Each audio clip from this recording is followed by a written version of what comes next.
એક દીકરી જ્યારે પરણીને સાસરે જાય છે ત્યારે તેના મમ્મી ગિફ્ટમાં એક ચાંદીની વીંટી આપે છે, જેને પગમાં પહેરવાની હોય છે. જનરલી તેને આપણે વિછિયા તરીકે ઓળખીએ છીએ. તમે તેને કયા નામથી ઓળખો છો કોમેન્ટ જરૂરથી કરજો. હવે આ વિછિયા છે એ શા માટે પગની બીજી આંગળીમાં જ પહેરવામાં આવે છે? મોટાભાગના લોકોને ખબર નથી હોતી. પગની બીજી આંગળીનો ડાયરેક્ટ સંબંધ ગર્ભ સાથે રહેલો હોય છે.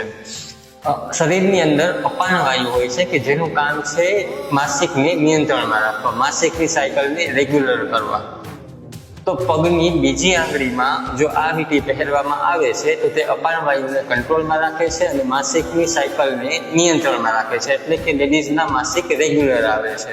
તો જો આ વીંટીને પગની બીજી આંગળીમાં પહેરવામાં આવે તો અપાન વાયુ એકદમ કંટ્રોલમાં રહે છે, જેનાથી લેડીઝના આર્તવ કે પીરિયડ એકદમ રેગ્યુલર રહે છે, માસિકની સાયકલ જળવાઈ રહે છે અને સાથે સાથે ફર્ટિલિટી પણ જળવાઈ રહે છે.